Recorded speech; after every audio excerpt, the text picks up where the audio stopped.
What is up, all you meth heads at Method Gaming? My name is Sawcasm, and today I have an L86 MOAB, MO.A.B, MOAB, whatever you want to call it. I've actually said it all three different ways, and each time somebody still feels a need to comment saying that I pronounce it wrong. So you can call whatever you want, doesn't really matter to me.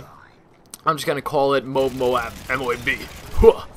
That's really catchy, right? But yeah, so they're playing some domination ground war on the map C-Town using the L86 with the silencer and the kick proficiency. Now, usually when I run for MOABs, I run specialist strike package. Usually I run the 2 attachment proficiency, because when you do get all the perks with your specialist bonus, you also get all the proficiencies as well. So really the only one they can't give you is 2 attachments, so there's no need to start without it. But in this case, with the recent LMG patch, I actually decided to use this LMG for, I think, the second or third time this prestige. So I didn't really have 2 attachment proficiency unlocked just yet, so I slapped on whatever I had, and first game, boom, got the MOAB. So see that right now my team is down by, quite a few points. Not that much.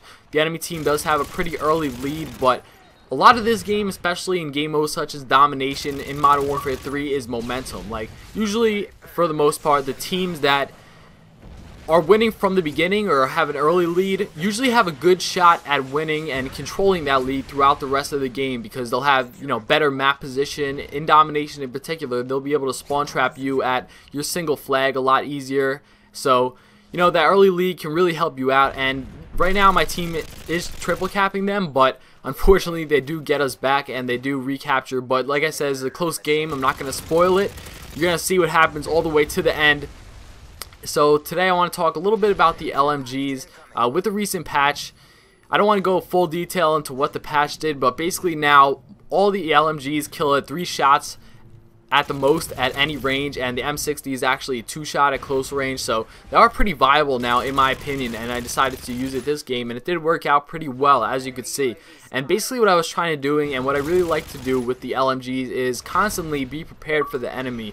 And what I mean by this is, since you do aim down sight so slow and your mobility is so terrible with the LMGs, you definitely want to be careful when moving around corners. You always want to have your sights up, because when you do see an enemy and then you bring your sights up, usually it's going to be too late. Usually the enemy is going to be able to take you out if they have any different gun, if they have an assault rifle, SMG, shotty, before you can actually aim down sight and take them out. So, and on top of that, the LMG's hipfire isn't too great to begin with, so that's not really a great option. I mean, it can work at times, get you out of some sticky situations, but for the most part, you want to have your iron sights up, prepared for the gunfights that you're about to enter in, and be just overall prepared for the enemy. So you see that I'm constantly aiming down sight, around corners, around different areas, and yeah, there's my MOAB right here. I'm just saving it. I don't want to call it in right away, because usually when you call it in, the enemy team starts to change their playstyle. They sit back in the corner,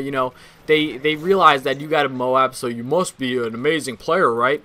So they feel that what they need to do is take you out with cheap tactics. So usually I don't like to call it in right away. I like to wait as long as possible. But in this case, since my team was losing, I decided to call it in to help my team capture the flag a lot easier, which is what it did.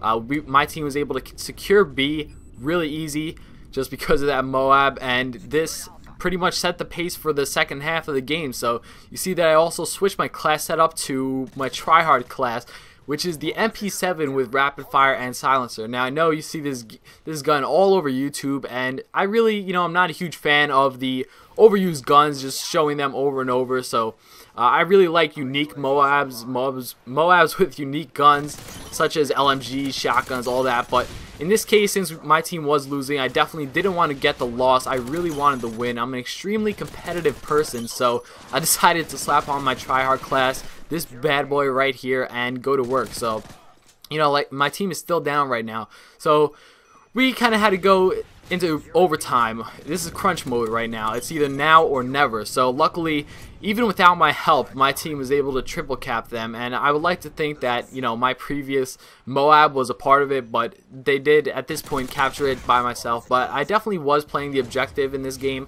I think I got about 4 or 5 defends. Maybe I could have played the flag objective a little bit better. Maybe I could have hopped on a few more flags just to make this game a little bit easier on me as well as my team, and would have made it just a lot less stressful and a lot less pressure on us overall in terms of actually getting the win. So you see right now I'm kind of posted up, sitting back, waiting for the enemies to come to the flags, because right now when you have the flags, you're defending. Okay, in a situation like this, you want the win. You don't have to go out and run to the enemy spawn and kill them. Sometimes it's just better to sit back, wait for the enemies to go and attack you or your objective, which in this case was the flag. So I was just waiting for them to hop on the flag, and I took advantage of their mistakes. I was able to take them out when they were unexpected, and I took them out really easy. And look at this, now my team is actually just regained the lead. We just went from an early loss to now in the lead at, you know, the final moments of the game, which I thought was pretty cool, which is why I thought, you know, this would be a cool gameplay to show you guys. So yeah, pretty much at this point we're all just scrambling, trying to get those final few kills. Right now all we need is one flag at this point to win the game, and we do win the game, finish the game 68-11, decent score, but pretty good gameplay nonetheless. Hope you enjoyed. That's about it. Thanks, Method. Peace out.